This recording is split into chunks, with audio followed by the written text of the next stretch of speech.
Yes sir.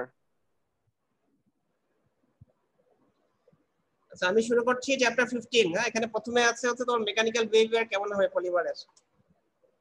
তোমাদের যেটুকু idea আছে আগের থেকে যেটুকু জানো, কি মনে হয় একই রকমই হবে? মানে প্রপার্টি গুলো কি একই ধরনের হবে নাকি ডিফারেন্ট কোনো প্রপার্টি দরকার? তোমার স্ট্রেস স্ট্রেস বিহেভিয়ার এটা কি, এটা নেচারটা কি মেটালের মতোই হবে নাকি না ডিফারেন্ট হবে? অনেকটাই ডিফারেন্ট হবে স্যার। হবে, কিন্তু প্যারামিটার গুলো কি একই থাকবে না ডিফারেন্ট প্যারামিটার লাগবে? ওখানে কি ওখানে কি ডিফাইন ছিল? করা। মেটালের মডুলাস ছিল, ইউটিএস ছিল, তারপরে কি ছিল, ইল ইল ইল পয়েন্ট ছিল, এগুলা কি এখানে দরকার নাই? এগুলো হ্যাঁ এখানেও এখানেও লাগবে, কিন্তু এগুলো ইন্টারপ্রিটেশনের সময় একটু কেয়ারফুল থাকতে হবে। সেটা ঠিক আছে, কিন্তু প্রপার্টি গুলো তোমার প্যারামিটার গুলো একই কিন্তু ভ্যালু গুলো হয়তো অনেক ডিফারেন্ট হবে। যেমন পরিমাপ তো কি জি অনেক সফট, মেটালের তুলনায় কি অনেক সফট। জি। আর এখানে স্টিফনেস টাইম ডিপেন্ডেন্ট বিহেভিয়ারও ম্যাথলের চেয়ে অনেক বেশি ইম্পর্টেন্ট হয়ে যাবে, তাই এখানে কিছু টাইম ডিপেন্ডেন্ট প্যারামিটার চলে আসবে। সেগুলো আসবে। আচ্ছা এখানে টেনসাইল টেস্ট দিয়ে তোমরা করবা, আচ্ছা যে কোনো টেস্টই করবা কিনা? আচ্ছা পলিমারের ক্ষেত্রে কোনটা কি বেশি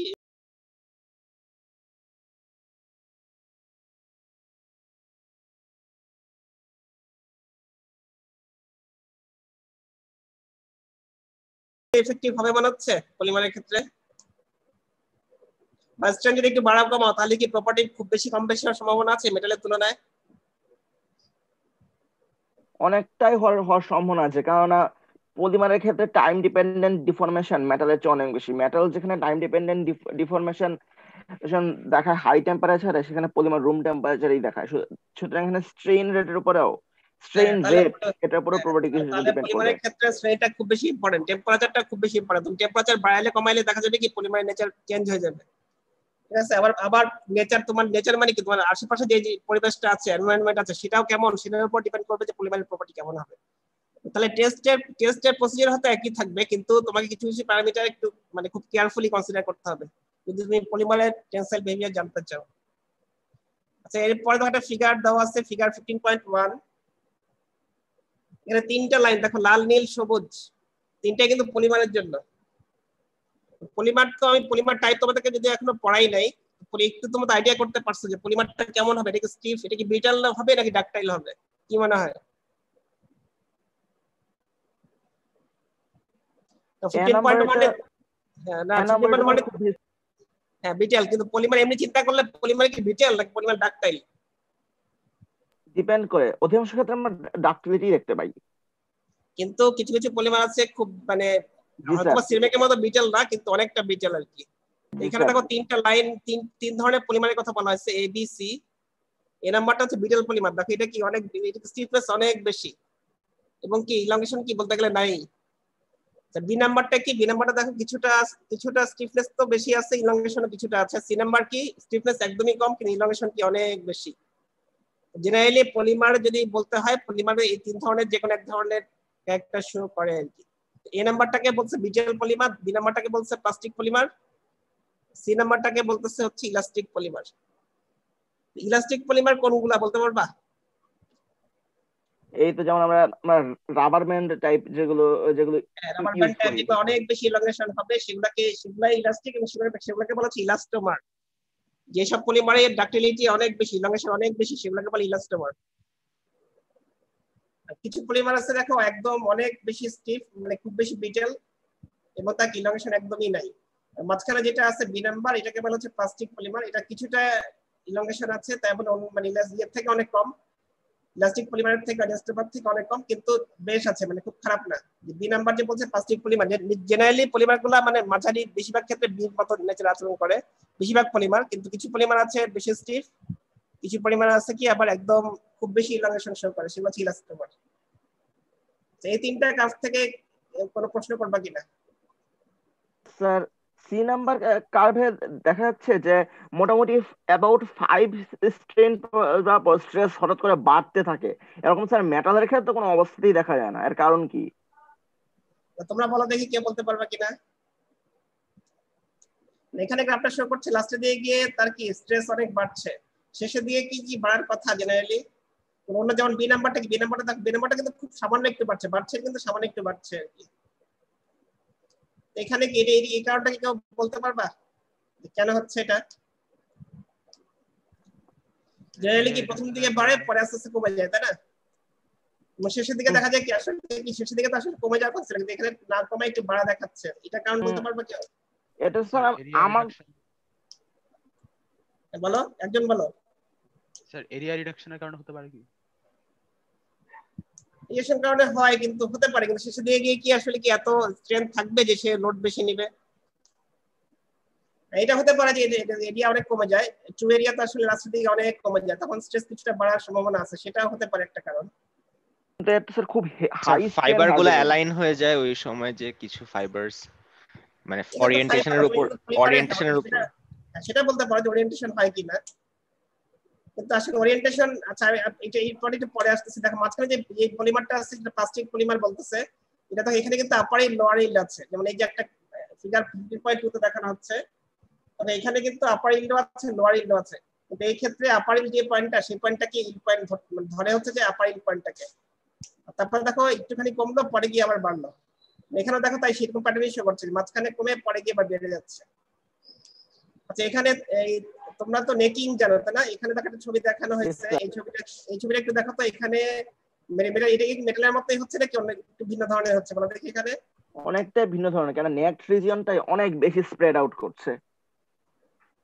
মেটালের ক্ষেত্রে তো হয় না, কারণ এখানে স্প্রেড করছে, কারণ কি পলিমারতে ইলংগেশন বেশি, ইলংগেশন অনেক বেশি হবে। বললাম মেটাল কি খুব অল্প একটু ইলংগেট হয়ে তো ফ্র্যাকচার হয়ে যাবে। পলিমারের ক্ষেত্রে জেনারেলি কি অনেক বেশি ইলংগেশন হয়, তার মানে কি অনেক রিজনটা অনেক লম্বা হবে, তারপরে ফ্র্যাকচার হবে আর কি। তো এখানে যে তোমার মনে করো যেখানে নেকিং শুরু হয়, যখন নেকিং শুরু হলো, কোথায় নেকিং শুরু হচ্ছে? এই পয়েন্টটা, ইল পয়েন্টে। নেকিং যেখানে শুরু হবে সেখানে কি কোনো চেঞ্জ আসতে পারে স্ট্রাকচারের বা চেইনগুলোর? বলো দেখি। চেনগুলো অ্যালাইন্ড হয়ে যাবে স্ট্রেস বরাবর। হ্যাঁ, তাহলে অ্যালাইন হলে তাহলে সেই মুহূর্তে কি হবে? সেখানে কি হবে? সে স্ট্রেংথ বেড়ে যাবে, কেন তখন চেইনের রিলেটিভ ব্যান্ড না, বরং পুরো চেইন বরাবরই ইউনিফর্মলি টানটা পড়বে। হ্যাঁ, তাহলে যে অংশটুকুতে এরকম যে অংশটুকুতে তোমার এরকম অ্যালাইনমেন্ট হচ্ছে, সেখানে কিন্তু স্ট্রেংথ বাড়ছে। এইটাকে বলে লোকালাইজড স্ট্রেংথেনিং, ঠিক আছে? পলিমারের ক্ষেত্রে যে নেকিং যখন শুরু হচ্ছে, তখন দেখা যায় কি কিছু কিছু চেইন অ্যালাইন হয়ে যায় যে লোডিং ডিরেকশন বরাবর, তখন ওই জায়গাটুকুর মধ্যে কি স্ট্রেংথ বাড়ে, এটাকে বলে লোকালাইজড স্ট্রেংথেনিং। হ্যাঁ, কিন্তু পুরো অংশে কিন্তু হবে না, পুরো অংশে কি আর এরকম হবে না। তাহলে ওভারঅল কি হবে? ওভারঅল কি স্ট্রেংথ বাড়বে পলিমারের? এটা বলাটা মুশকিল, কেননা এখানে এদের রিলেটিভ এরিয়ার উপর নির্ভর করছে। আর এখানে এখানে যদি এখানে কিছুটা স্ট্রং ম্যাটেরিয়াল আছে, মানে নেকের অংশটা স্ট্রং কিন্তু নেকের বাইরের অংশটা উইক। এখন স্ট্রং রিজিয়ন আর উইক রিজিয়ন যদি সিরিজে থাকে, তবে তবে এদের রিলেটিভ তাহলে ঠিক আছে, তোমার কথা বুঝতে পারছি, কিন্তু এখানে দেখো এখানে কাপটা আসলে কি হচ্ছে, নেগেট পরে কি স্ট্রেসটা কমছে, তার মানে কিছু অংশে তোমার স্ট্রেংথ বাড়ছে, কিন্তু ওভারঅল আসলে কি স্ট্রেংথ কমে যাচ্ছে। বুঝতে পেরেছো? তোমার লোকাল স্ট্রেন্থনিং কিন্তু পুরো জায়গায় হচ্ছে না, শুধু যে জায়গাগুলোতে নেকিং এর যে জায়গাগুলোতে অ্যালাইনমেন্ট হচ্ছে লোডিং ডিরেকশন বরাবর, সেখানগুলোতে স্ট্রেংথ বাড়ছে, বাকি জায়গাগুলোতে কিন্তু স্ট্রেংথ বাড়ছে না। কিন্তু স্যার নেকিং হওয়ার পরে যখন নেক রিজিয়নটাই আবার বাড়তে শুরু করে, তখন তো দেখা যাচ্ছে যে স্ট্রেস বাড়ালে স্ট্রেন বাড়লে স্ট্রেসও বাড়ছে, মানে তো তখন তো আবার স্ট্রেংথেনিং হচ্ছে। তখন হচ্ছে, কিন্তু এই জায়গাটা তাহলে কেন কমছে বলো দেখি? মানে করে এখানে তো স্ট্রেংথেনিং, লোকালাইজড স্ট্রেংথেনিং হলো, তারপরে নিচের দিকে আসার কারণ কি এটা বলতে পারবা? কিন্তু ওভারঅল স্ট্রেংথ বেড়েই যায়, তাহলে তো এখানে নিচের দিকে আসতে না। মেডেলের ক্ষেত্রে কি এরকম হয়? আপার হয় মাঝখানে গিয়ে এখানে হয়তো কিছুটা টাইম ডিপেন্ডেন্ট বিহেভিয়ারের ব্যাপার আছে। এখন মাঝখানে গিয়ে যখন প্রথম ক্রস সেকশনটা কমে যায়, তখন কিন্তু ওভারঅল লোড বিয়ারিং এর ক্যাপাবিলিটিটা হঠাৎ করেই কিছু নেমে যায়। কিন্তু তারপর যখন চেন গুলো অ্যালাইন্ড হয়ে থাকে এবং এই অ্যালাইন্ড রিজিয়ন গুলো আস্তে আস্তে বাড়তে থাকে, তখন আবার স্ট্রেংথ আস্তে আস্তে একটু একটু তাহলে বাড়তে থাকে। তাহলে এখানে তুমি যেটা বলছো তাহলে সেটাই হচ্ছে, যখন হঠাৎ করে নেগিং শুরু হলো, এরিয়া কমে গেল, এখানে লোডটা কি ফল, স্ট্রেসটা ফল করলো, তারপরে কিন্তু আবার দেখো আস্তে আস্তে একটু বাড়ছে, বা তখন স্টেবল হয়ে গেছে, মানে একটু বাড়ছে আর কি। লাস্টে গিয়ে এখানে তাহলে বেশি হওয়ার কারণ কি? এখানে কি এরিয়া কমে গেল, তাই তখন কিন্তু তার ক্যাপাসিটি কিন্তু একই যাচ্ছে, লোড বেয়ারিং ক্যাপাসিটি কিন্তু খুব বেশি বাড়ছে না, কিন্তু আস্তে আস্তে কি হচ্ছে, যেহেতু এরিয়াটা কমে যাচ্ছে, যে জন্য কি স্ট্রেসটা কিছুটা হলেও উপর দিকে যাচ্ছে।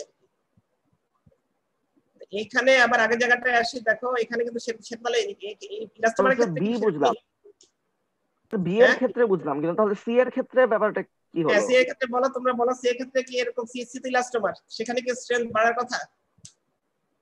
এখানে স্যার জাস্ট একটা কথাই বলতে সেখানেও তো তোমার এরিয়া কমতেছে, তাহলে তুমি এখানে যদি এরিয়া কমে থাকে, এখানে তো এরিয়া তো সব জায়গাতেই কমে আসলে। কিন্তু কিন্তু স্যার এখানে কি নেকিং এর মতো ফেনোমেনা ঘটবে, নাকি প্রথম থেকে আমি যখন একটা রাবার ব্যান্ডের মতো একটা টানবো তখন সব এলাকা বরাবরই এটা ইভেনলি স্প্রেড করবে? সব জায়গায় হয়তো এখান থেকে অলমোস্ট। নেকিং এর এফেক্ট কিন্তু এখান থেকে হয়তো এখানে কম আর কি, কিন্তু কিছুটা তো হবে। লোকালাইজ ট্রেনিং কিন্তু এখানে বেশি হচ্ছে, কিন্তু এগুলা ইলাস্টোমারে কিন্তু অত বেশি হচ্ছে না। দেখো আস্তে আস্তে এটা কিন্তু মোটামুটি স্টেবল, মানে একই রেটে আস্তে আস্তে আস্তে আস্তে বাড়ছে, এটা কিন্তু কমা বাড়া নাই আর কি, এবং লাস্টের দিকে গিয়ে একটু বেশি বেড়ে যাচ্ছে। হুম, এটার জন্য স্যার প্রশ্ন। এখানে আমার তাহলে এই ক্ষেত্রে মনে হয় ইলাস্টোমারের ক্ষেত্রে আমার মানে নেকিং এর এফেক্ট খুব বেশি নাই আর কি। লোকালাইজ ট্রেনিংটা তোমার প্লাস্টিক ইলাস্টোমারে প্লাস্টিক পলিমারে বেশি হচ্ছে, তাতে সেখানে কিন্তু ইলাস্টিক পলিমারে খুব বেশি হচ্ছে না। অবশ্যই এটা মেটালেসেন্স ইলাস্টিক প্লাস্টিক না, সেটা তো বটেই, কিন্তু স্যার আমার যতদূর মনে হয়, আমার এটা অনুমান হতে পারে যে যে যখন আমরা রাবার ব্যান্ডের মতন ইলাস্টোমারকে টান দিই তখন মেইনলি চেন গুলো র্যান্ডম অবস্থায় থাকে। যখন টানতে টানতে একটা পর্যায়ে নিয়ে নিয়ে আসি, যখন চেন গুলো প্রত্যেকটাই মোটামুটি অ্যালাইন হয়ে গেল, তখন ওই যে ছোট ছোট জিগজ্যাগ রিজিয়ন ছিল না, ওই জিগজ্যাগ রিজিয়নে বেন্ডিং এর এগেইনস্টে কিন্তু আমাকে স্ট্রেংথ দিতে হচ্ছে না, এখন পুরো চেইনের লেংথ বরাবর, মানে পুরো চেইনের কোভ্যালেন্ট লেংথ বরাবর বরাবর এখন আমাকে স্ট্রেংথ দিতে হচ্ছে। যেহেতু যেহেতু জিগজ্যাগ চেইনটাকে কয়েকটা জায়গায় ব্যান্ড অংশটাকে সোজা সোজা করে দেওয়া হচ্ছে এদের এই অ্যাক্সিস বরাবর টেনে এটাকে লম্বা করা অনেক বেশি কঠিন। সেজন্য হয়তো, আমি শিওর না, হয়তো স্ট্রেংথ বাড়লেও বাড়তে পারে। খুব বেশি কিন্তু বাড়ছে না, বাড়ছে কিন্তু শেষে দিয়ে গিয়ে আর কি। দেখো তুমি একবার এই পর্যন্ত তাই আসছে, তো। এই পর্যন্ত কিন্তু বাড়ে না, কিন্তু লাস্টে গিয়ে হ্যাঁ, তাহলে কি লাস্টে বাড়ার কারণ মনে হয় তাহলে কি আছে, এরিয়াই কমে যাচ্ছে এই জন্য। কিন্তু এরিয়া কমে তো স্ট্রেংথ বাড়ার কথা না। আমার আমার মনে হয় যে একদম শেষ মুহূর্তে যাওয়ার আগে ওই ওই জিগজ্যাগ লাইন গুলো মোটামুটি স্ট্রেইটের কাছাকাছি চলে আসে না? অ্যালাইন হয়ে যাচ্ছে তাই শেষে গিয়ে। হ্যাঁ, মনে মনে করুন যে অ্যাঙ্গেলটা 109 ডিগ্রি, সেটাকে যদি 120 বা 130ও হয় তাহলে হয়তো খুব বেশি হবে না, কিন্তু যখন এটাকে 170 175 এর দিকে যাওয়া হয় তখনই এটা হয়তো এটা অনেক বেশি রেজিস্ট্যান্স অফার অফার করবে, কেননা তখন শুধু ওই বন্ড বরাবর বেন্ডিং না, স্ট্রেচিংও করতে হবে। বন্ড আমার মনে হয় যে এই বন্ড স্ট্রেচিং করাটা বন্ড বেন্ডিং এর চেয়ে অনেক বেশি কঠিন। এটা অবশ্য যারা ইউভি ভিজিবল স্পেকট্রোস্কোপি করেন তারা হয়তো বলতে পারবেন, কিন্তু আমি শিওর না। তবে ইনটুইটিভলি বলতে পারি যে বন্ড লেংথ চেঞ্জ করাটা বোধহয় একটু ডিফিকাল্টই হবে হয়তো। বল লেন্থ চেঞ্জ করা তো কঠিন, বল লেন্থ কি চেঞ্জ করা খুব বেশি যাবে না, এত বেশি না তো যাবে কিন্তু, না, তবেই তুমি পুট করো না কেন হ্যাঁ এত কিন্তু দিক চেঞ্জ করতে। স্টেরিক হিন্ডারেন্সের কারণে কিন্তু অ্যাঙ্গেলটা কিছুটা চেঞ্জ করা যায় এবং মলিকুলার স্টেবিলিটি কমে, কিন্তু এতটাও বেশি কমে না। কিন্তু বন্ড বেশি টানলে তো বন্ড ছিঁড়েই যাবে। এটা একটা কারণ হতে পারে, আমি শিওর না, একটা থিওরি দিলাম আর কি, মানে আমার মনে হলো। এখন সেটা এখানে কারণ হতে পারে, হয়তো লাস্টে দিয়ে গিয়ে মানে বেশিরভাগ চেনের বেশিরভাগ অংশই অ্যালাইন হয়ে গেছে দেখে লাস্টে গিয়ে স্ট্রেংথটা বাড়তেছে আর কি। তো ইলাঙ্গেশন কেমন, তোমাদের কোনো আইডিয়া আছে যে ইলাস্টোমারে ইলাঙ্গেশন কত পার্সেন্ট হতে পারে? 500 হ্যাঁ 600% এরকম বা হয়, এর অনেক চেয়েও সময় বেশি। 1000 হতে পারে, 1000 এর বেশি অনেক সময় হয় আর কি। আর যেগুলো ব্রিটেল পলিমার সেগুলো দেখো কি ইলাঙ্গেশন কিন্তু একদমই নাই, সেটা অনেক বেশি স্টিফ। তো তোমরা তো জানো থার্মোপ্লাস্টিক থার্মোসেট কোনটা কোনটা কি হতে পারে বলো? ইলাস্টোমার কি থার্মোপ্লাস্টিক না থার্মোসেট, নাকি এটা আলাদা ধরনের বলো? ইলাস্টোমারের থার্মোপ্লাস্টিক হওয়ারই সম্ভাবনা বেশি এবং থার্মোপ্লাস্টিক এটার হলেও ক্রস লিঙ্ক খুবই কম। থার্মোপ্লাস্টিকের মধ্যেই বলে, তারপর একটু ডিফাইন করেই বলে ওদের কি আসলে থার্মোপ্লাস্টিকের ইলাঙ্গেশন কিন্তু ইলাস্টোমারের মতো হয় না, একটু কম হয়। তো বলতে গেলে তাহলে যদিও বলে দুই ভাগ থার্মোসেট থার্মোপ্লাস্টিক, আসলে তিন ভাগে বলা উচিত থার্মোসেট থার্মোপ্লাস্টিক ইলাস্টোমার। তবে আমি বলতে চাচ্ছি যে থার্মোপ্লাস্টিকের মধ্যে লো লো ক্রস লিঙ্ক থার্মোপ্লাস্টিক এটা হতে পারে। সেটা হতে পারে। আচ্ছা এরপর দেখো তোমাদের একটা টেবিল দেওয়া আছে একটু আইডিয়া করার জন্য যে কোন পলিমারের মেকানিক্যাল প্রপার্টি গুলো কেমন, একটু জাস্ট আইডিয়া করে নিবা, মুখস্থ করতে হবে না, কিন্তু এখানে অনেকগুলা কমন পলিমারের টেনসাইল প্রপার্টি দেওয়া আছে, গ্র্যাভিটি দেওয়া আছে, একটু জাস্ট দেখে নিবা যে কিরকম হয় আর কি।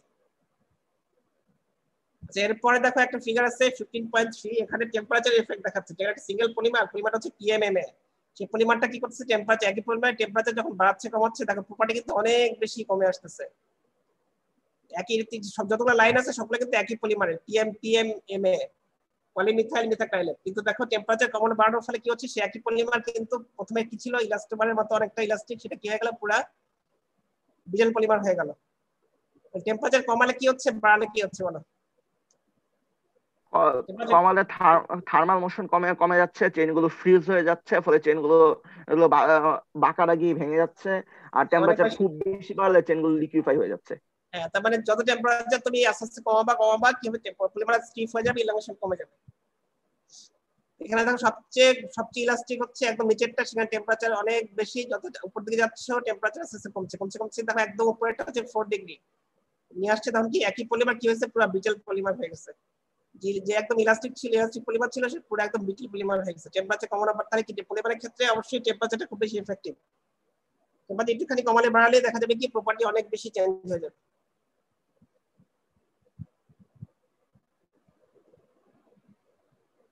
আচ্ছা, এরপরে যে টার্মটা আছে এটা হচ্ছে ভিসকোইলাস্টিক ডিফর্মেশন।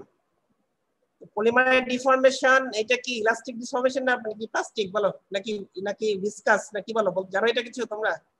কিছুটা ভিসকাসও আবার কিছুটা ইলাস্টিকও, মানে স্ট্রেস দিলে এটা কিছুটা এক্সপ্যান্ড হয় এবং সেটা কিছুটা হলেও ফিরে আসার ক্ষমতা রাখে। কিন্তু ভিসকাস লিকুইডের মতো এটা টাইম ডিপেন্ডেন্ট এবং স্ট্রেন রেট ডিপেন্ডেন্ট ডিফরমেশন হয়, মানে অ্যাকচুয়ালি এই দুটোর মাঝামাঝি। একদম ফ্রোজেন অবস্থায় গেলে এটা ইলাস্টিক সলিডের মতো আচরণ করবে, আর একদম লিকুইফাই হয়ে গেলে তো নর্মাল লিকুইডের মতো ভিসকাস বিহেভিয়ার শো করবে। ঠিক আছে, তাহলে টেম্পারেচার কমালে বাড়াইলে একই পলিমার, টেম্পারেচার অনেক বেশি কমাইলা অনেক বেশি বাড়াইলা, তার কি স্ট্রাকচার তো ঠিক আছে একই থাকবে, তার নেচার কি চেঞ্জ হবে? মানে টেম্পারেচার অনেক কম, টিজির থেকেও কম, তখন সে কিসের মতো? তখন সেটা মোটামুটি ব্রিটেল এবং ইলাস্টিক সলিডের মতো কাজ করে। আমি যতটুকু মানে স্ট্রেস দেবো সেটা আবার স্ট্রেসটা সরিয়ে নিলে সেই স্ট্রেনটা আবার হ্যাঁ, রিবাউন্ড তাহলে করবে। তাহলে তাহলে বলা যেতে পারে কি গ্লাসের মতো, মানে অনেক বেশি বিটেল নেচার শো করবে। যখন টিজি ক্রস করে আসবা সে কি হবে? আস্তে আস্তে এটা সফটেন হওয়া শুরু করবে এবং সেখানে টাইম ডিপেন্ডেন্ট ডিফরমেশন একটু একটু করে দেখা যাবে। হ্যাঁ, তাহলে তাহলে জেনারেলি যেটা বলতেছে যে প্রথমে টিজির উপরে সে টেম্পারেচারটা গ্লাসের মতো হবে, যখন টিজি ক্রস করে আসবা সে রাবারের মতো হয়ে যাবে। আরো টেম্পারেচার বাড়াইলে সে কি হবে, অ্যাকচুয়ালি ভিসকাস ফ্লুইড হয়ে যাবে। তাহলে যে কোনো পলিমারই এরকম, পলিমার যদি টেম্পারেচারের সাথে খুব বেশি এফেক্ট করে প্রপার্টি, প্রথমে টেম্পারেচার যদি তুমি টিজি থেকে কম রাখো দেখবা যে সলিড গ্লাসের মতো আচরণ করবে। এরপরে যখন সে টেম্পারেচার বাড়াইলা কি করলো, টিজি ক্রস করে গেল, তখন দেখা যাবে কি গ্লাস থেকে সে রাবারের মতো আচরণ করা শুরু করলো। টেম্পারেচার যখন আরো বাড়ালা তারপরে সে দেখবা কি হবে, রাবার থেকে সে ভিসকাস ফ্লুইডের মতো আচরণ করা শুরু করবে। একই পলিমারে কিন্তু এরকম টেম্পারেচার বাড়ালে কমালে তার নেচার কিন্তু চেঞ্জ হয়ে যায়। আচ্ছা, এই গ্রাফটা একটু আবার আসি। একটু আমি বলতেছিলাম কি যে পলিমারটা আসলে কি সে কি ইলাস্টিকও, তার নেচার ওভারঅল যদি বলতে হয় যে পলিমারটা ইলাস্টিকও না আবার কি ভিসকাসও না, তাহলে কি ভিসকো ইলাস্টিক। যে কোনো যদি কমনলি বলতে চাও যে পলিমারের নেচার কেমন, তখন বলতে হবে কি তার নেচার হচ্ছে ভিসকো ইলাস্টিক। এই ছবিতে দেখো প্রথম যে 15.5 এ নাম্বারটা হচ্ছে লোড দেখানো হচ্ছে, তুমি লোড দিলা, লোড কিছুক্ষণ ধরে রাখলা, লোড ছেড়ে দিলা। যদি পলিমারটা পুরোপুরি ইলাস্টিক হয় বা ম্যাটেরিয়ালটা ইলাস্টিক হয় তাহলে কি হবে, এরকম হবে। স্ট্রেনটা কেমন হবে, প্রথমে ইলাস্টিক ডিফর্মেশন হলো, সেখানে ধরে রাখলা, লোড ছেড়ে দিলা, আর জায়গায় চলে আসলো। আচ্ছা, সবুজ রঙের ফিগারটা এটা এটা এটা বলো, এটা কি কমলা রঙেরটা কেমন? এটা কি ইলাস্টিক ম্যাটেরিয়াল, এটা হচ্ছে ভিসকাস। তার মানে কি লোড দিলা, ইলাস্টিক হলো, লোড ছেড়ে দিলা, কি হলো, যেখানে ইলাস্টিক ছিল সেখানে, এটা কিন্তু কমলো না। জি স্যার। আর এটা সবুজটা কি হচ্ছে বি এবং ডি এর কম্বিনেশন। প্রথমে যখন আমি লোড দিলাম তখন কিছুটা ইলাস্টিক ডিফরমেশন হলো, কিন্তু যতক্ষণ লোড ধরে থাকে তখন কিন্তু ধীরে ধীরে এর মধ্যে কিছুটা কিছুটা ভিসকাস ডিফরমেশন হতে হতে থাকলো। ফলে আবার যখন আমি লোডটা ছেড়ে দিলাম তখন ওই যে ইলাস্টিক ডিফরমেশন সে পার্টটা আমি ফিরে পেলাম, কিন্তু যেটুকু ভিসকাস ডিফরমেশন হয়ে গেল সেটা আমি আর ফেরত পেলাম সেটা না। থেকে গেল, তার মানে ইলাস্টিসিটি কিছুটা থেকে গেল, দেখো ইন্টিগ্রেটিভ প্লাস্টিকলি ডিফর্ম হয়ে থেকে গেল। তাহলে সবুজ নেচারটাকে বলছে ভিসকোইলাস্টিক নেচার। তো পলিমারের নেচার যদি তুমি জেনারেলি বলতে চাও তাহলে তোমাকে বলতে হবে কি এরকম ভিসকোইলাস্টিক নেচার পলিমারের। আচ্ছা, এরপরে তাহলে এখনই কি বললাম যে ভিসকোইলাস্টিক পলিমারটা কি ভিসকোইলাস্টিক, তো ভিসকোইলাস্টিসিটি মেজার করতে হলে 15.3টা স্কিপ করলেন। কোনটা? 15.3 ওটা কি স্যার স্কিপ করলেন? এটা তো বলে ফেলছে যে লোকালাইজ ট্রেনিং হচ্ছে, যেটা এখানে লোকালাইজ ট্রেনিং এর কথা বলতেছে। ওই যে বললাম না যে যখন যখন নেকিং শুরু হলো তখন কোন চেন বরাবর কি সে কি অ্যালাইন্ড হয়ে গেল, তখন ওই জায়গাটা স্ট্রেনটাকে বাড়লো, এটা কি বলে লোকালাইজ ট্রেনিং, সেটা এখানে স্যার বলছে। এখানে 15.1 কনসেপ্টে একটা কোয়েশ্চেন দিয়েছে, কোয়েশ্চেনের আনসার কি হতে পারে? আচ্ছা, আমি দেখি নাই, বলো। আমি তো স্যার 15.1 দেখি নাই। 15.3তেই ছোট একটা কনসেপ্ট চেক কোয়েশ্চেন আছে। 15.3 তে কোথায়? এখানে? আরো এটা নিচে, এটা আরো নিচে, না আরো নিচে স্যার। 15.3 এটা কনসেপ্ট চেক 15.1 হোয়াইট এটা স্ট্রাইক না ডাক। জি স্যার। এই প্রশ্নের উত্তরটা কি হতে পারে সেটা একটু ডিসকাশন করতে হবে। আচ্ছা আমি দেখিনি, আমি পরে দেখি তাহলে। when citing the ductility as percentage key elongation for certain polymer, is it not necessary to specify the specific gauge length as each case of metals?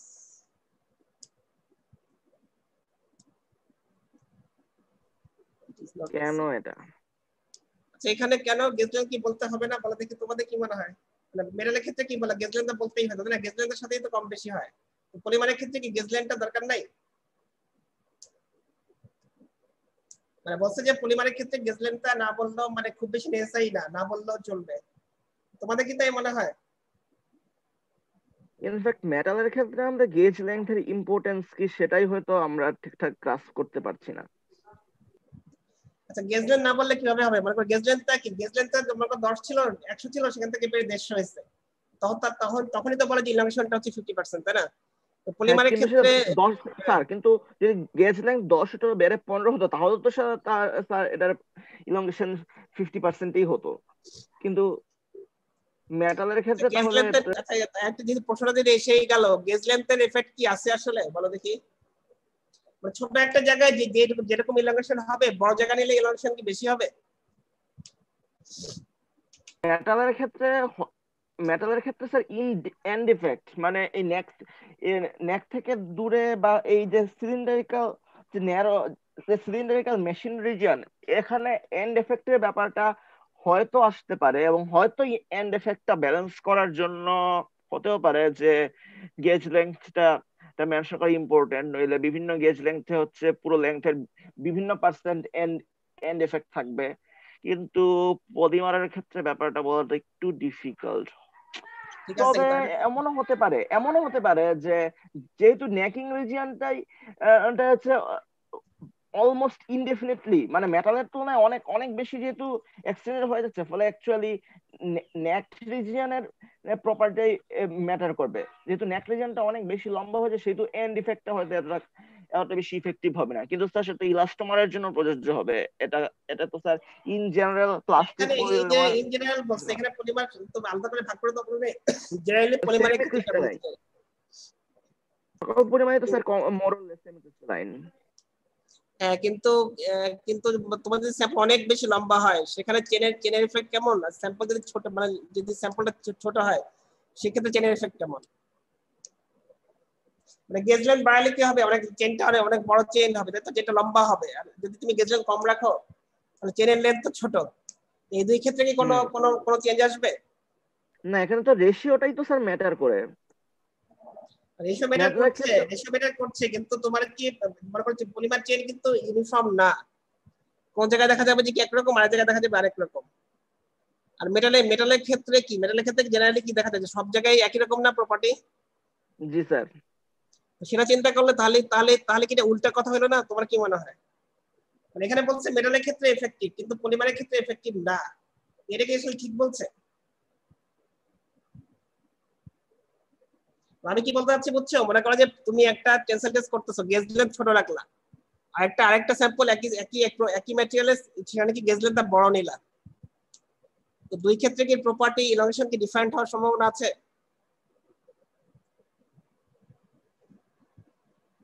কি মনে হয় বলো?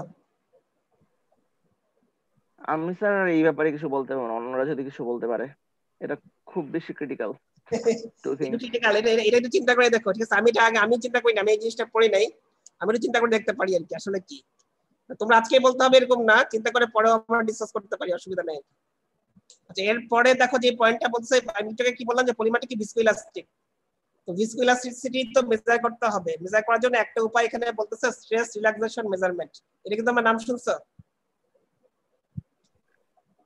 এর আগে স্যার শুনিনি, যখন এই বইটা হ্যাঁ, তো পড়লাম পলিমারের তখন পলিমারে নাম। যদি ভিসকোলাসিটি প্রপার্টি মেজার করতে চাও, তাহলে তোমাকে একটা একটা ওয়ে হচ্ছে কি স্ট্রেস রিল্যাক্সেশন মেজারমেন্ট অ্যাপ্লাই করতে হবে।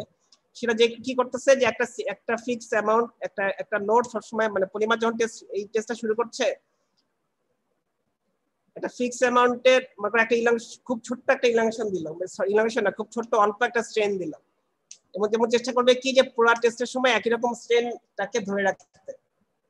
তাহলে যদি একই স্ট্রেন ধরে রাখতে হয়, এবং টাইমের সাথে অবশ্যই ডিপেন্ডেন্ট, টাইম আস্তে আস্তে বাড়াতে হবে, সেক্ষেত্রে কি তোমাদের যে ফোর্স লাগবে, ফোর্সটা কি একই হয় পুরা টেস্টের সময়, নাকি কম বেশি হবে বলো দেখি? স্ট্রেস রিল্যাক্সেশন কি করতেছে, সে কি করতেছে, প্রথমে টেস্ট শুরু করলো, লোড তো অবশ্যই দিচ্ছে, ইনিশিয়ালি একটা ছোট্ট একটা স্ট্রেন দিয়ে ফেললো স্যাম্পল পরিমাণের মধ্যে, এবং চেষ্টা করলো এরপরেও সেই একই স্ট্রেনটাকে মেনটেন করতে। তো একই স্ট্রেন মেনটেন করতে হবে, তাহলে সেই স্ট্রেনটা হচ্ছে কি, দেখো এখানে লিখছে যে কি এপসাইলন 0। সেই স্ট্রেনটা মেজার করতে তোমার তো লোড তো দিতেই হবে, এবং সেই লোডটা কি তাহলে কি ফিক্স হবে, নাকি লোডটা আস্তে আস্তে কমবে, নাকি লোডটা আস্তে আস্তে বাড়বে বলো দেখি, তোমাদের কি আইডিয়া? আস্তে আস্তে কমার কথা, কেননা এখানে চেইন গুলোর মধ্যে আস্তে আস্তে মলিকুলার ভাইব্রেশনের ফলে রিল্যাক্সেশন হবে। মানে মেটাল যেভাবে রেসিডুয়াল স্ট্রেস রিলিজ করে, তেমনি উম, এই যে পলিমার স্যাম্পল, এটাও আস্তে আস্তে রেসিডুয়াল স্ট্রেস রিলিজ করবে। কিন্তু এটা যেহেতু অনেক সফট, এটা মেল্টিং পয়েন্ট যেহেতু অনেক কম, তখন রেসিডুয়াল স্ট্রেস রিলিজিংটা হবে অনেক ফাস্ট। হ্যাঁ, তো সেক্ষেত্রে আসলে কি হবে, যত আস্তে আস্তে টাইম বাড়াবা তোমার যে স্ট্রেসটা লাগবে স্ট্রেসটা মেনটেন করতে, সে আস্তে আস্তে কমে যাবে আসলে। এখন তাহলে সেই স্ট্রেসকে স্ট্রেন দিয়ে ভাগ করলে কি বের হয়ে গেল, মডুলাস বের হয়ে গেল। সেই মডুলাসটাকে বলছে হচ্ছে তোমার কি ভিস্কোইলাস্টিক রিল্যাক্সেশন মডুলাস, তোমার রিল্যাক্সেশন মডুলাস।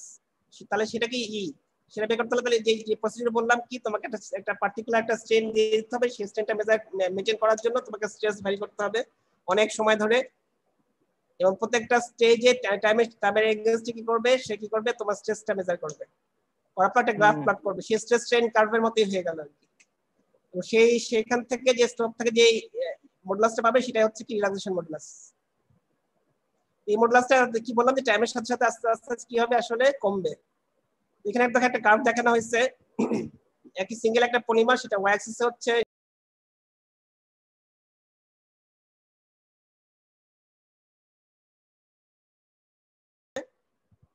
কমছে, আর যে উপর থেকে যে নিচের লাইনগুলো আছে, লাইনগুলো টেম্পারেচার একই না। দেখো উপরের টেম্পারেচার সবচেয়ে বেশি, সবচেয়ে কম, এটা কি সবচেয়ে কম, নিচেরটা সবচেয়ে বেশি।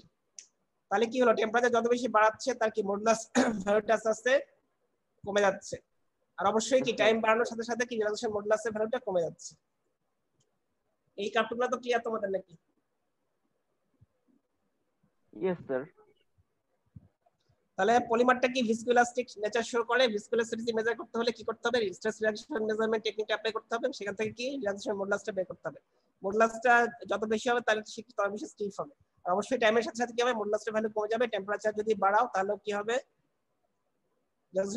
রিল্যাক্সেশন মডুলাস ভ্যালুটাও কমে আসবে। আচ্ছা, এই কার্ভটা আমি আগেই বলে ফেলছি 15.7, যে কোনো একটা সিঙ্গেল পলিমার কি তুমি টেম্পারেচার যদি আস্তে আস্তে বাড়াও, প্রথমে সেই গ্লাসের মতো থাকবে, যখন টিজি ক্রস করবে সে কি হবে, গ্লাস তার নেচারটা কি গ্লাস থেকে কি হয়ে যাবে, লেদারের মতো।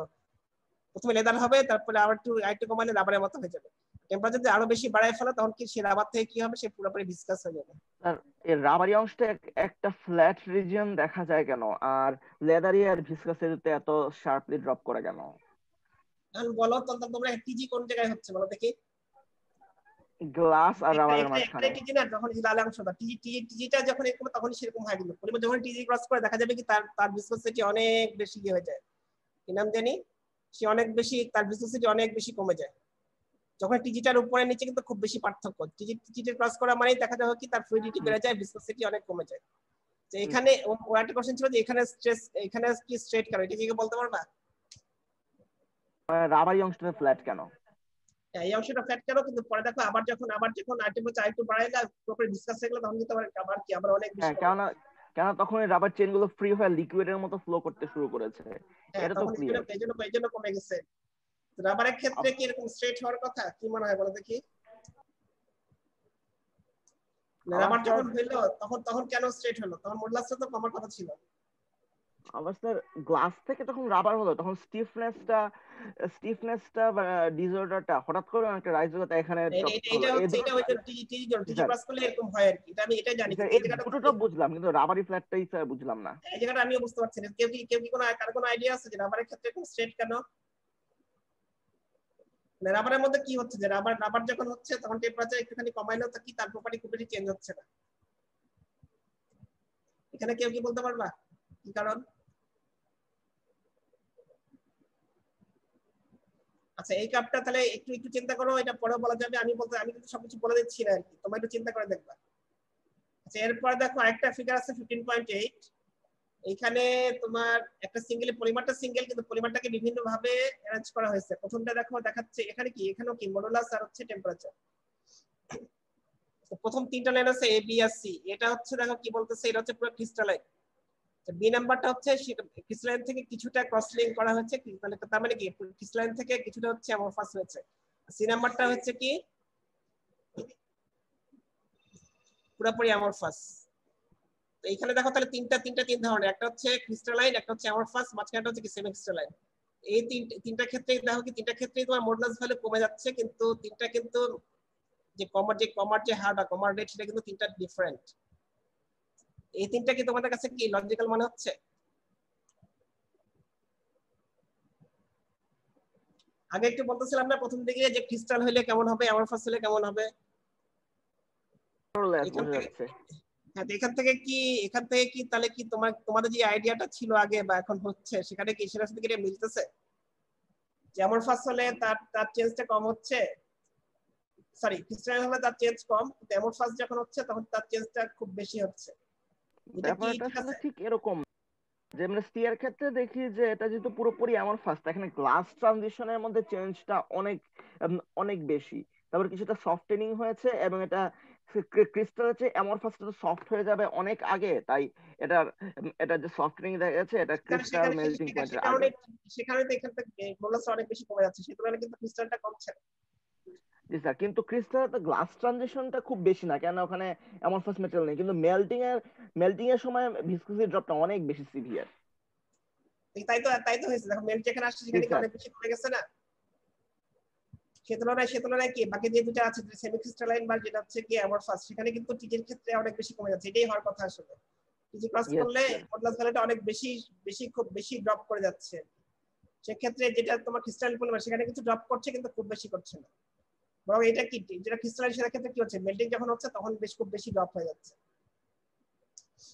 বি নাম্বারটা লাস্টে গিয়েছে, এখানে গিয়ে কম না কমার কারণ বলতে পারবা এটা কেন হলো?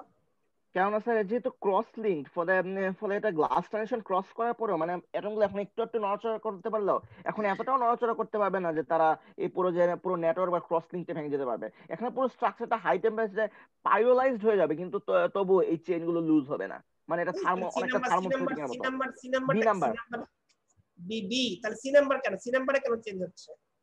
কেন কেন সি নাম্বারে তো স্যার এতটাও বেশি স্ট্রং ক্রস লিঙ্ক নেই, এটা যেহেতু অ্যামরফাস স্ট্রাকচার, ফলে এখানে শর্ট রেঞ্জও বোধহয় এতটাও বেশি লিঙ্ক নেই, তাই তাই এখানে এটা চেঞ্জ হওয়ার স্কোপ বেশি। এখানে বিয়ের ক্ষেত্রে হচ্ছে লাইটলি ক্রসড লিঙ্ক, আর সি এর হুম, ক্ষেত্রে পুরোপুরি অ্যামরফাস, তাই। হুম। তা সেটা কারণ হতে পারে, সেজন্য পরে গিয়ে কিন্তু তোমার মডুলাস বেশি কমছে না, একদম কি নর্মাল যা যেরকম ছিল সেরকমই রয়ে গেছে। আচ্ছা, এখানে এই পয়েন্টটা আমি আজকে বলতেছি না, তোমরা একটু চিন্তা করবা, তোমাদের পরে ক্লাসে আমাকে বলবা যে আসলে রাবারের ক্ষেত্রে এখানে স্ট্রেট মানে কেন একটুখানি চেঞ্জ কম হচ্ছে কিন্তু খুব বেশি চেঞ্জ হচ্ছে না। আচ্ছা, আরেকটা টার্ম হচ্ছে ভিসকোইলাস্টিক ক্রিপ। তোমরা ক্রিপ তো জানো নাকি, ক্রিপ কি জিনিস সেটা তো জানো? Yes sir. এখানে কি করছে, একটা লোড অনেকক্ষণ ধরে একটা ফিক্সড লোড দেওয়া হচ্ছে, তাহলে কি হবে দেখা যাবে কি যে ম্যাটেরিয়ালে কিছু না কিছু ডিফরমেশন, যেটা আসলে কি হওয়ার কথা না, কিন্তু কি টাইম যেহেতু অনেক সময় ধরে দেওয়া হচ্ছে সে কারণে কিছুটা হলেও এখানে ডিফরমেশন হয়, সেটাকে বলে ক্রিপ। পলিমারের ক্ষেত্রেও কিন্তু ক্রিপ হয়। সেখানে দেখো ক্রিপ মডুলাসটা কি সিগমা বাই এপসাইলন। সিগমা নটটা মানে কি, তাহলে কি ক্রিপে কি যখন ক্রিপ টেস্ট করছো মোটামুটি স্ট্রেসের ভ্যালুটা কনস্ট্যান্ট রাখার চেষ্টা করা হচ্ছে, এবং টাইমের সাথে সাথে কি তাদের ডিফরমেশন হচ্ছে সেটা মেজার করছে, সেটা হচ্ছে এপসাইলন। তাহলে ক্রিপ স্ট্রেন দিয়ে ভাগ করলে ক্রিপ মডুলাসটা বের হয়ে আসলো। পলিমারের ক্ষেত্রে কি তোমরা কোথাও কি দেখতে পেয়েছো যে ক্রিপ হয়, বা কোনো প্র্যাকটিক্যাল কি কোথাও বলতে পারবো যে কোথায় ক্রিপ হয় পলিমারের ক্ষেত্রে? রাবার ব্যান্ডকে অনেক অনেক বেশি টানাটানি করলে দেখা যায় যে এটা আস্তে আস্তে লুজ হয়ে যায়। হ্যাঁ, কিন্তু টানাটানিটা কতক্ষণ? টানাটানি কি খুবই অল্প নাকি উম, অনেক বেশি? বেশ কয়েকদিন ধরুন যে দীর্ঘ মাসখানেক বা বছর খানেক এরকম সময়, তবে তো সবসময় লোডেড অবস্থায় থাকে তা তো না। হুম। আরেকটা উদাহরণ একটু আমি জানি, সেটা হচ্ছে তোমার যদি মনে করো গাড়ি তো চালাই অনেকে, গাড়ির কি টায়ার গুলা কি পলিমার। তুমি দেখবা কি টায়ার, তুমি যদি গাড়ি না চালায় টায়ারটাকে অনেকদিন বাসায় রেখে দাও, এরপরে যদি দেখবা কি যে ওই টায়ারের গায়ে অনেক সময় ডিফর্মেশন মার্ক দেখা যায়, সেগুলো হচ্ছে ক্রিপের জন্য হয়। যদি বলে যে প্র্যাকটিক্যাল উদাহরণ দাও, এটা একটা উদাহরণ দিতে পারো আর কি। তুমি যে গাড়ি মনে করো তুমি গাড়িটা তুমি ইউজ না করে বাসায় রেখে দিলা, অনেক দিন রেখে দিলা, অনেকদিন মানে 2-1 দিন না, কিন্তু অনেক বেশি 2 মাস 3 মাস, তাহলে পরে একটা সময় দেখবা কি যে অনেক সময় টায়ারের গায়ে ডিফর্মেশন মার্ক দেখা যায়, সেগুলো হচ্ছে ক্রিপের জন্য হয়। পলিমারের ক্ষেত্রে কি টেনসাইল প্রপার্টি ইম্পর্টেন্ট? যেসব ক্ষেত্রে কিছুটা লোড বিয়ারিং হয় সেক্ষেত্রে হ্যাঁ এটি ইম্পর্টেন্ট। সেক্ষেত্রে ইম্পর্টেন্ট, তাহলে অবশ্যই কি তোমার টেনসাইল প্রপার্টি জানতেই হবে। আর কোনো কোনো ক্ষেত্রে কি বললাম যে ক্রিপও ইম্পর্টেন্ট, সব ক্ষেত্রে হয়তো ক্রিপ ইম্পর্টেন্ট না পলিমারের ক্ষেত্রে, কিন্তু কোনো কোনো পলিমারের ক্ষেত্রেও ক্রিপ ইম্পর্টেন্ট। তাহলে আমি আজকে আর বলতেছি না, এরপরে ক্লাসে দেখো আমি 15.5 থেকে শুরু করব, 15.5 থেকে 15.6 এই দুটো আমি অবশ্যই বলবো, আর যদি আমি একটু পারি তাহলে 15.7 শুরু করবো আর কি। তাহলে 4, 5 কত বললাম, 5, 6, 7 এই তিনটা একটু দেখে আসো যদি তোমার সময় পাও। 15.5, 15.6, 15.7 এই তিনটা একটু দেখে আসবা যদি সময় পাও পরের ক্লাসের জন্য। আজকে আর কিছু বলবা?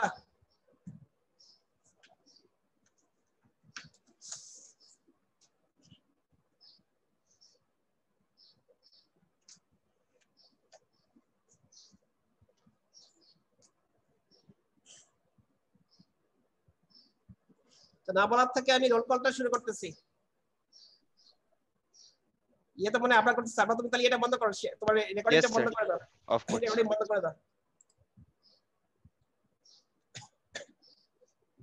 Role 1, yes sir.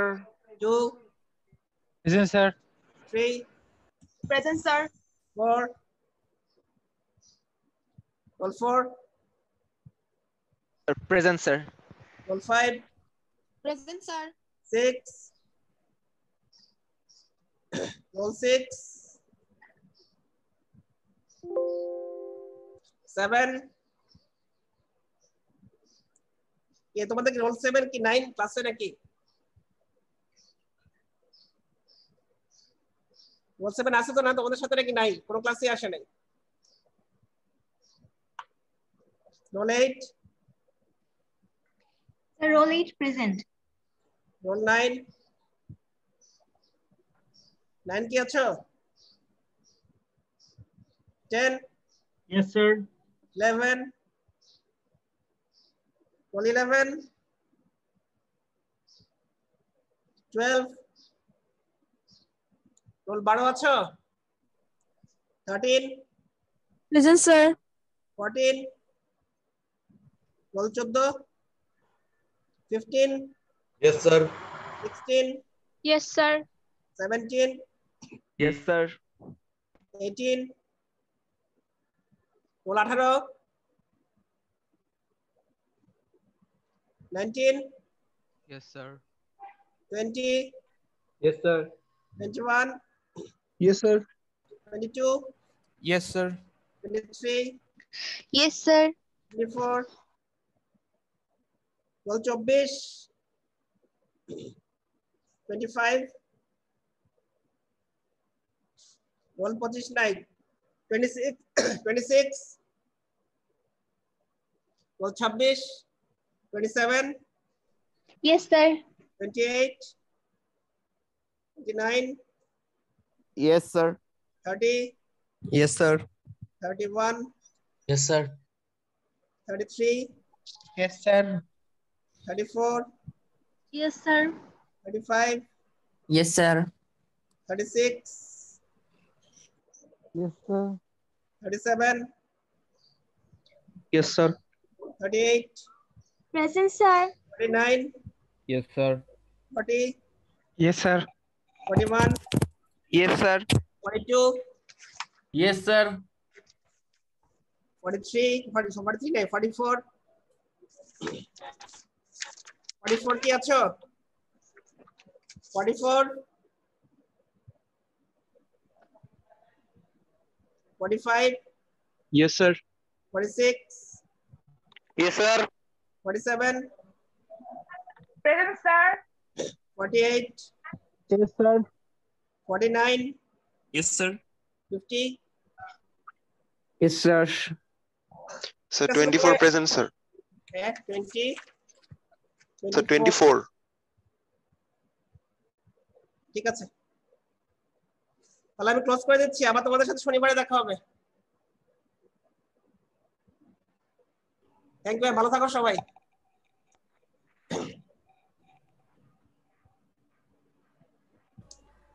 আসসালামু আলাইকুম স্যার। সালাম। আসসালামু আলাইকুম স্যার। সালাম।